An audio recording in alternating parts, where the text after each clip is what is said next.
Welcome to another episode, everyone. Please subscribe to the channel if you have not done so. Hit the link in the description and subscribe to my other channel named Reactionary Politics. Let's get into this. The Texas Mexican Mafia has a large national prison presence. And here we have footage. They stomped an individual to death, stabbed him, beat him, stomped him for over an hour in a Texas prison. How did this go on for over an hour, you ask? Let's get into it and find out. Federal Correctional Complex Coleman is tucked behind the Florida canopy, outside the view of passing commuters. Aside from the hot, muggy, Floridian environment, there is little that separates Coleman from anywhere else in the federal system.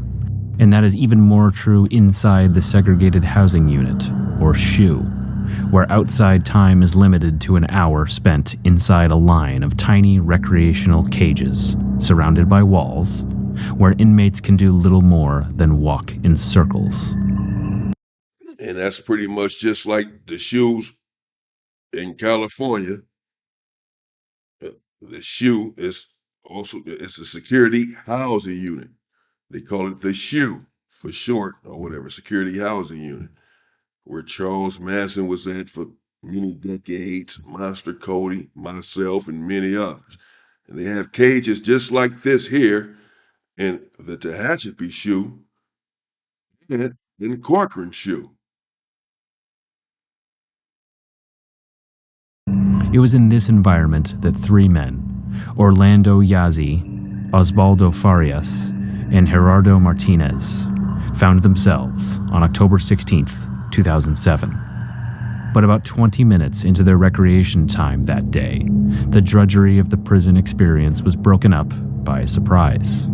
After greeting Yazi warmly with hugs and affirmations, Farias and Martinez pounced on him, literally stabbing him in the back with a tiny homemade knife and quickly tying his shoelaces together so he couldn't try to evade them. Then the beating started. The attack would continue for the better part of an hour. Farias and Martinez stomped, kicked, and punched Yazi, only stopping For the better part of an hour. How were they able to do this for an hour?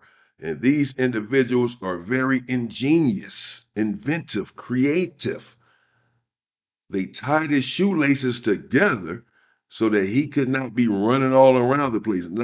It's not like he can run far anyway or get away. You can't climb on top of the gate and get over. There's a gate on top right here. Trust me. So he could not get away, but it make it he could make it harder for them to get him as a target with him running all around the small little cage, and they're trying to chase him down. He's yelling and screaming and getting the attention of the police, which obviously he was unable to do because this went on, as we just heard, for the better part of an hour, stomping, beating, kicking, and stabbing him for an hour.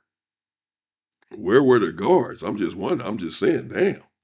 An hour, even though you're in a cage, they still supposed to come by and do walks and check on you, check on everyone. For this reason right here, stumped and beat on them for over an hour, stabbed them for over an hour. They were getting tired. Not to be funny, seriously, you get exhausted. Can you imagine beating and swinging and stabbing for an hour? Yeah, they stopped and took breaks. You have to stop and take breaks. And all of this went on without the police coming by, and that's just what it is.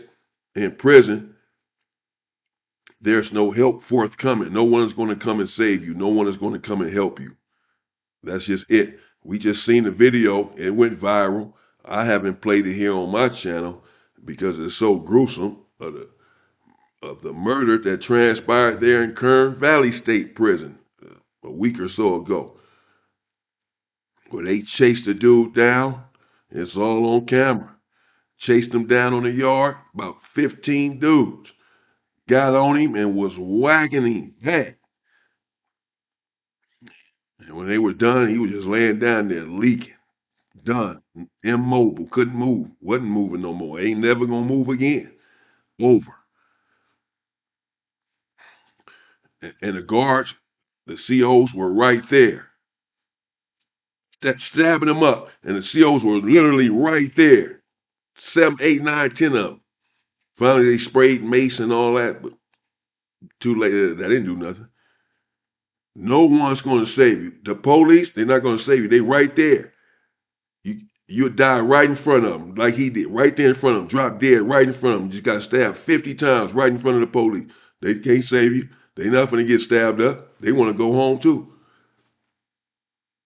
You are on your own. You got to stay out of shit. You got to mind your business and make it out of there. That's your only chance. That's your only hope.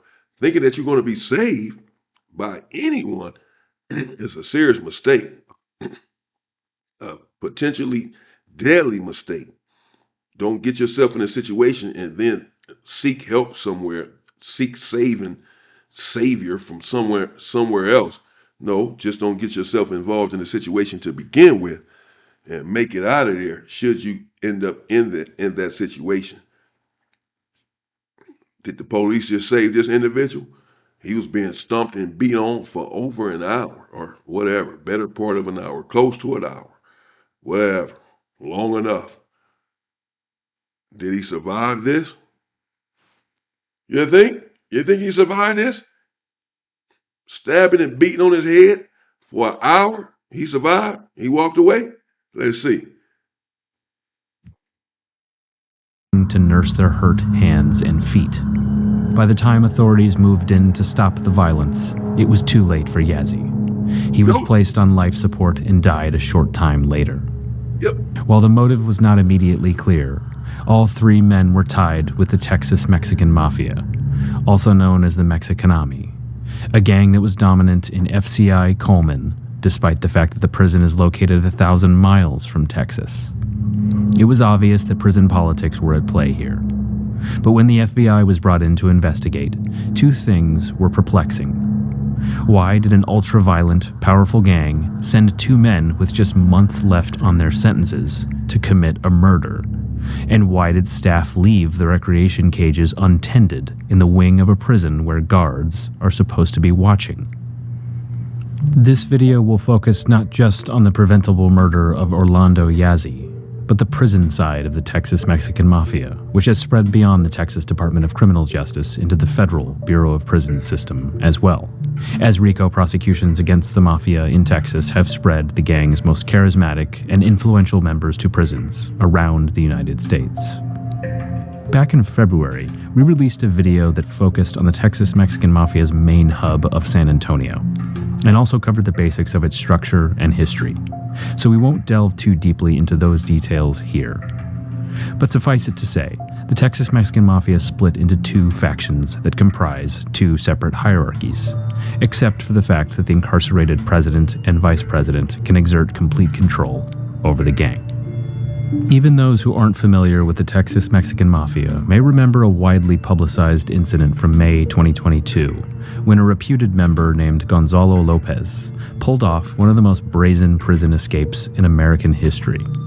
On his way to a doctor's appointment, Lopez used a smuggled handcuff key and a prison shank to slip his chains in a Texas prison bus and attack the driver, stabbing him and taking away his sidearm during a violent struggle that ended with Lopez and both on-duty guards tumbling out of the stopped bus. Before the second guard had a chance to fire at Lopez, he scrambled back into the bus and took off, hijacking a bus full of prisoners while the rear guard licked off a few shots, knocking out one of the rear tires. Lopez made it a relatively short distance before crashing the bus and taking off, still armed with his homemade knife and the gun he stole from a Texas corrections officer. The ensuing manhunt ended with authorities cornering and killing Lopez in a shootout, but not until after Lopez murdered 5 family members. 66-year-old Mark Collins and his 4 grandsons, aged 11 to 18, Waylon, Carson, Hudson, and Bryson. The TDCJ investigation revealed serious security lapses that allowed Lopez an opportunity to escape, including failing to adequately... Wow. This some shit made for the movies. Jeez. From start to finish, he got Homemade. This is not a real handcuff key. You know, individuals know how to make these things in prison after so long. He manufactured a self-made handcuff key, smuggled it on a bus to get to a doctor's appointment, slipped out of his handcuffs, had a knife, also smuggled a knife and a handcuff key onto the bus, stabbed the driver, what have you, took his gun from him, took off in a bus with bus full of prisoners. Oh, I don't know what they ain't say what happened to the prisoners. I'm sure some of them got off the bus and started running too. Shit, did they get caught or whatever? I don't know. He ain't said, but he they shoot out one of the tires. He crashed the bus. There's some shit in the movies. But then he has the weapon that he took from the CO or the driver of the bus, the officer, and went and allegedly he's accused, as we just heard, of killing 5 people with that same gun that he took from the police after stabbing them up on that bus. Wrecked the bus, somehow got off and killed 5 people, a grandfather and 4 grandchildren. We just heard it, 8 years old, 11 years old, 15 years old, children.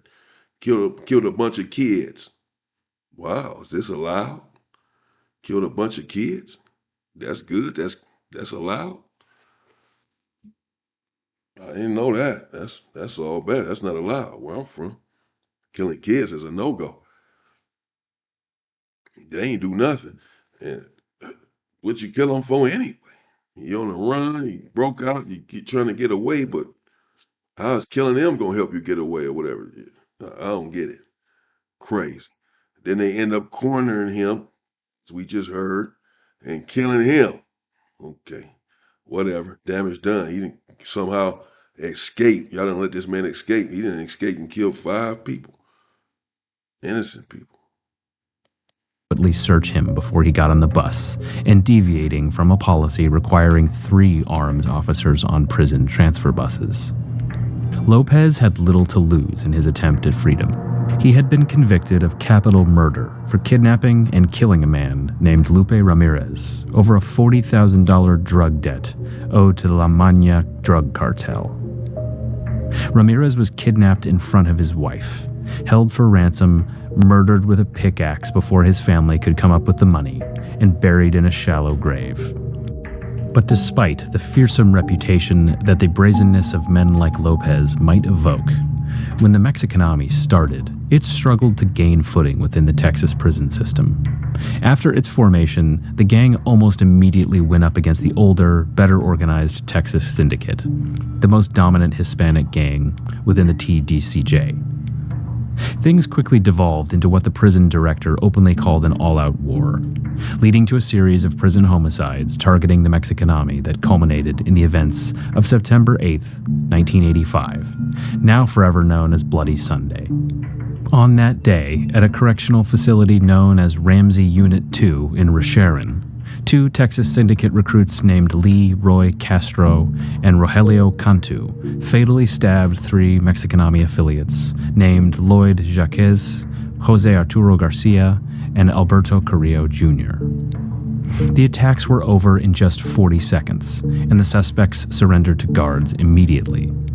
The killings led to rule changes. The Texas prison system reacted by moving to place anyone with a violent past in maximum security, bringing in the FBI. See, all these gangs be beefing.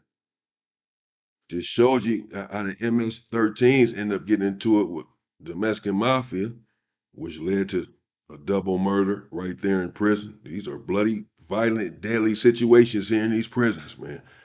Damn. 3 people here that got killed by 2 people. And all over in 40 seconds. Then killed 3 people in 40 seconds. Some shit, this is some movie shit, man. Motherfucking Matrix. Kill Bill and shit. What the fuck? Dangerous, bro. You gotta stay out of there. Serious. This shit is for real. But they was beefing. They went up against Texas syndicate to try to establish themselves and and get some leeway there in prison because they just said that, they didn't have a lot of presence there in prison at this time. They were in there, but they didn't have a lot of respect or what have you. They didn't have a lot of say-so. Same thing as the story with the MS-13s. So same thing. They end up going up against each other. And in that situation with the MS-13s, the Mexican Mafia, 2 individuals died. Here, 3 did. FBI in obtaining a court order to suspend mail privileges for 800 people incarcerated statewide who had been identified as gang members. While the Texas Mexican Mafia appeared to be on the losing end of the conflict with the Texas Syndicate early on, over the next 2 decades, the Mafia would beef up its numbers within prison considerably. That's because state and federal authorities in Texas took aim at the Mexican army with a series of multiple murder prosecutions, using the RICO statute as well as the state's felony murder rule to hit the gang hard. Many of its leaders would end up behind bars, including the president for life, Heriberto Huerta, who ended up in federal prison in Florence, Colorado, and the vice president for life, who remains incarcerated in the state system despite being in his 80s. One of the most serious cases involved a TMM general named Robert Beaver Perez, who was implicated in more than a dozen homicides and reported directly to Huerta. In the early 2000s, Perez was prosecuted in federal and state court, ended up being sentenced to death in Texas and life in federal prison, and ultimately died by lethal injection.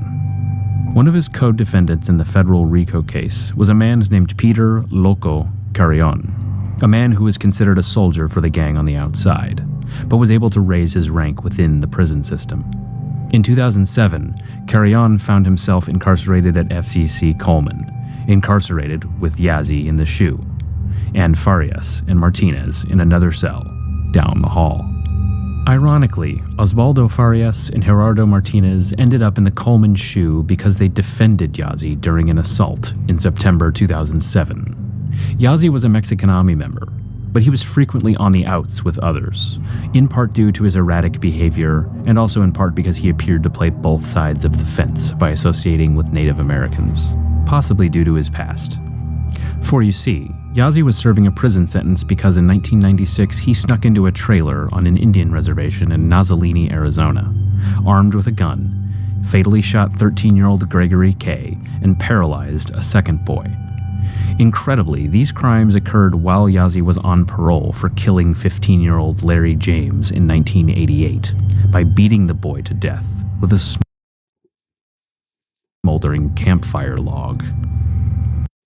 So I'm trying to see what he beat him to death with, a smoldering campfire. What's up with all of these child killings, these kid killings? So he was on parole for killing a 15-year-old.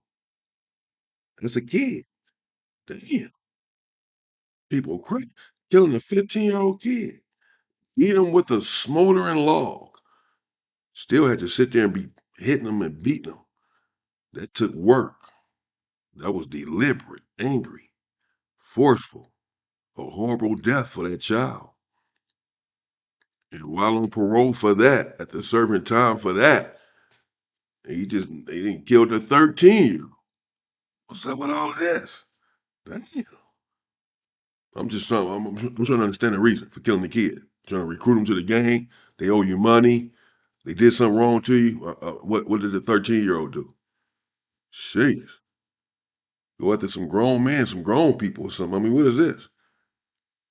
Then beat another child, but the child survived. These motherfuckers, child killers. It may come as no surprise, then, that Yazi struggled to make friends in prison. As a matter of fact, it appears that in the entire prison, Martinez and Farias were the only ones who socialized with Yazi regularly. But when kill orders from the Mexican army come down, other members generally take heed. In October 2007, the Mafia decided that they'd had enough of Orlando Yazi. This is when the first of several lapses by staff at FCC Coleman took place. The day before Yazi was killed, two Texas Mexican Mafia members named Jesse Gomez Jr. and Daniel Perez, who were not housed in the shoe, were somehow able to gain access and meet personally with Carrion. Because Carrion was serving life and had very little to lose, it was natural to expect that he would kill Yazi. But when he discussed the kill order with Farias and Martinez, Farias surprised everybody by volunteering. Carrion wasn't too keen on the idea, telling both men that since they both had release dates for 8 and 23 months respectively, they'd be more valuable to the gang on the outside.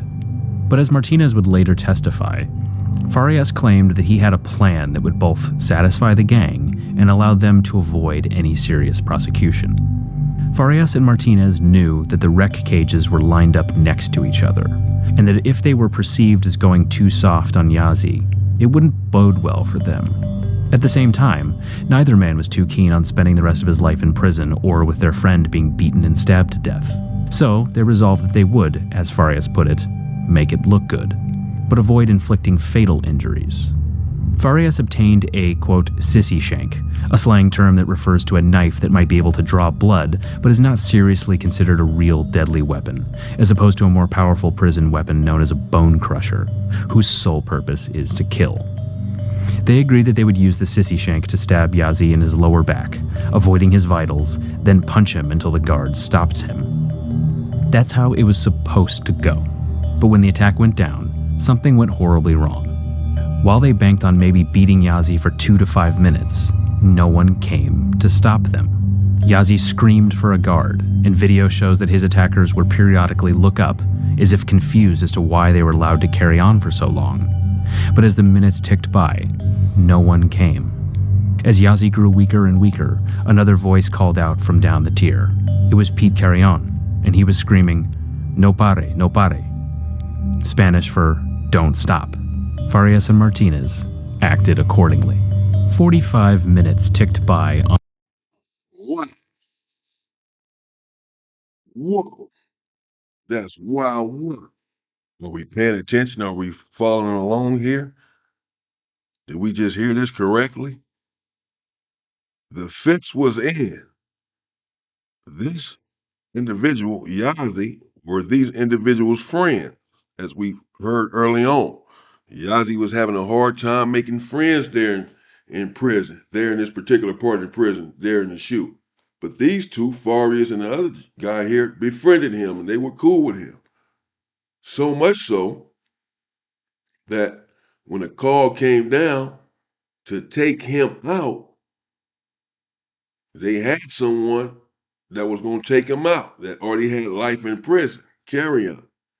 But these two, because they want to save Yazi's life, even though they had 8 months, one of them, the other one had 23 months, said, no, we'll do it. You finna go home in a few months, they say. No, that's all right, man, we'll do it, we'll take care of it. Because they didn't plan on killing him, this they boy. They don't want to kill him. We just heard this. They said they wanted to stab him in the back so they wouldn't hit any vitals. So stab him in the lower back, which is what they did, right? When it first started, they hit him in the lower back. They got some little makeshift knife instead of bigger. They got bone crushers up in there, bro. They can injure you with one swing. When they come in to take you out, it's a wrap. They not coming at you with no little 2-incher, bro. Trying to hit you. They ain't finna do all that, hitting you 50 times and all that. They gonna hit you one or twice. Boom, boom, it's over. That's all they need. It's a bone crusher. They finna get it over with. So the fix was in to save Yazi's life, because this is they guy. Him in the back a couple times, and then just start punching them. Don't even keep stabbing them. Just start punching them. The little knife is not about to do any damage, unless they down there by the spinal cord and all that. Of course, they can paralyze them, but they're trying not to do all of that. They're trying to just hit him a few times with a little weak knife, a little weak, small, makeshift knife, so that he don't die. And then forget the knife, start punching them. Now they looking for the police, because they said they don't want to kill him. For one, he's their boy. For two, they both have soon release dates. Again, 8 months and 23 months, respectively. Neither one of them want to catch life for a murder. This is already bad enough. It's still, I don't know. I'm still not signing up for none of that shit. It's bad enough. You still attempted murder. Even if he didn't die, if your plan would have been successful and he didn't die, it's still attempted murder. You still done stabbed him up, beat him up upside the head, stomped on his head. Still finna get attempted murder. Assault with a deadly weapon, all this sort of shit. You still finna get a long time in prison. Even if he didn't die, you still finna get 25 years or something. And you got 8 months. No. But they're trying to save his life. They don't want him to die for whatever reason. That's their guy. And they don't want to catch life. So they looking for the police. They said the police should be there in 2 to 5 minutes. Yazi is, in fact, yelling, screaming for help. And they looking up at the camera. They looking up for the police to come and save this dude and come and save them from getting a life sentence. We ain't trying to kill us, to come and save him. Y'all hear him yelling? Come save him. That's why I said from the beginning, how did that shit go on for an hour? In the cage or not, the police are supposed to come by and do security checks. They knew this. They thought the police would be there in a few minutes. Yeah, because they come by and do these checks. Or certainly once he starts yelling all that, and they got a gun tower right there. What the hell? How did this shit go on for an hour? So there goes their plan to not kill a dude because, as we just heard, Carrington is in a cell or whatever yelling, "Bada, bada, don't stop. Ain't no police came yet. What do y'all do? No, keep going." And that keep going turned into a fucking hour, bro. And they couldn't stop. They didn't want to stop. Now they in trouble if they stop. What did you stop for? Did no police come and stop it? What the hell were y'all doing? So now they in a trick bag. They gotta keep going and kill a dude basically, and that's what they did. Kept going for an hour. They had no choice. It took an hour for the police to get there. Now the dude dead. Now y'all was trying to save him. That's why y'all signed up to do it. Now it ends up. It turns out you didn't save him. Now not only did you not save him, now y'all the ones that killed him. Now the shit is on y'all conscience because it's y'all boy. That's why y'all signed up trying to save him. Now y'all end up killing him. You got to live with that shit. Damn, that's crazy. Y'all end up killing him. And we'll see, but I'm assuming end up getting a life sentence. Close to, damn sure got a lot more time. It's a murder, turned into a murder. Nobody's going home. This is crazy. This is crazy. On the clock before corrections officers rushed in to stop the attack. Then they waited several more minutes for paramedics to render aid to Yazi, and when they did, they failed to put him in a neck brace, despite the extensive beating. As it turned out, there was one guard whose job it was to be watching the recreation cage that day. His name was Anthony Francis Cambisi, and he would later say that he left the area to update a computer system elsewhere in the prison, and to assist with another incident with an inmate who was resisting guards. Regardless of the reason, had he been in his assigned area, it's almost assured authorities could have stopped the attack much sooner than they did. When Gerardo Martinez learned that Yazi had died, he started crying. Then he agreed to testify in exchange for leniency. Prosecutors also brought in Cambisi, who was by then working as an immigration enforcement agent for Homeland Security, and who insisted that he didn't know whether updating the computer was a part of his daily orders until prosecutors showed him point blank that it wasn't. The defense argued that it was a deranged, anger-prone Martinez who deviated from the plan and who brutally murdered Yazi, and asked for a manslaughter verdict. The prosecutor, Vincent Citro, said that anything less than murder would be, quote, an insult to what the Mexican Army stands for, and called it a clear gangland-style prison murder. Neither argument was as powerful as the video, which showed both men repeatedly beating Yazi to a pulp. And whether or not the guards should have shown up sooner, and whether or not Martinez and Farias were afraid of retribution for stopping the attack, in a court of law, none of that amounted to much. Farias was convicted of second-degree murder and sentenced to 35 years. For his cooperation, Martinez was given 21 years behind bars. Pete Carrion, the Texas-Mexican Mafia member who allegedly helped relay the kill order, was never charged, but remains serving life in federal prison. And for his part, Farias had called foul over the whole thing, writing a letter to the court that recalled Carrion's words as the two continued the beating of Yazi. No pare, no pare.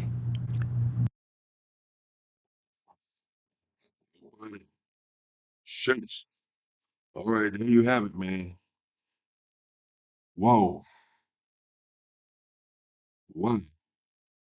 That took a lot of twists and turns. That was a whoa. Sheesh. The fix was in. They was trying not to kill a dude. The other dude then broke out, smoked the handcuff key, stabbed the bus driver, got out, used his gun and killed 5 people, including 4 children. Then they end up killing him. Whoa. And these dudes, they trying not to kill a dude and end up killing him anyway because the police didn't come. He was somewhere working on a computer. Again, you're on your own. You are on your own. You have to save yourself first by not going to prison. Seriously, man. I know I say that often, but shit, that's the truth. Don't go. But should you go, no one is perfect, and we're all human. And the system is corrupt too. Should you go, you have to carry yourself a certain way and mind your business. Don't get involved in certain stuff because when you put yourself on a list to be taken out for whatever reason, you are going to be taken out, bro. No one is going to help you. No one's going to say you can't save yourself. 15 people will come up on you, with all of them with knives, with murderous intent, sinister machinations, and end you, bro. You can't escape it. Stay out. Wild work right here, man. Whoa. Let me know what y'all think in the comments. Stay safe and stay free, people.